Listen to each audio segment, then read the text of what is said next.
So hello everyone, Radhe Radhe. अनि म चाहिँ अब बिहान बिहान उठेर अब नुहाइधुवाइ गरेर यता र उता गइरहेकी थिएँ, किनभने आज राखी पूर्णिमाको दिन हो। भाइ पनि आउने, दिदीहरू सबैजना आउनेको लागि अब म चाहिँ सबै थोक रेडी गर्नको तयारीमा थिएँ।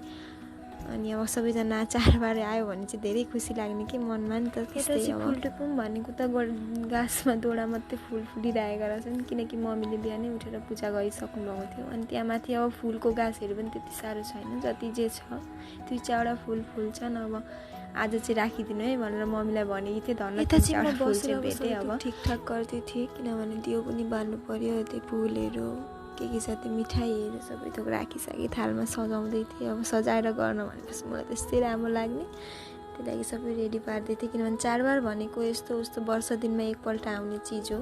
अल्छी मान्नु हुँदैन, राम्ररी जति सकिन्छ आफ्नोबाट ट्राई गरेर राम्ररी गर्नेको कोसिस गर्नुपर्छ। त्यही हो, अब जस्तो सके त्यस्तै मिलाउँदैछु, किनभने सबै थोक भने जस्तो सोचे जस्तो हुँदैन नि त। यता चाहिँ रेडी भइसक्यो, अब भाइ आउने को भाइ पनि आइसक्यो राखी बान्नलाई। स्कुटीमा चाबी मजाले लगाइस्। ज्ञानी हुनु, नोकरी गरेर मलाई नबिर्सिनु, यसरी राखी दवाको सम्झिनु, अनि त्यस पछाडि नोकरी गरेर मलाई पैसा पठाइदिनु,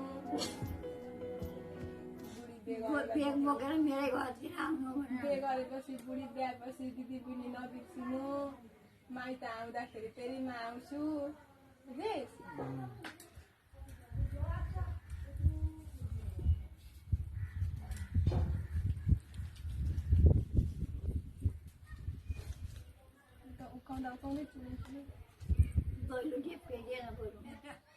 राम राम। अनि आशीर्वाद चाहिँ छिट्टै नोकरी भइहालोस्, फेरिको राखी बन्धनमा चाहिँ एउटा दामी साडी भेटौँ,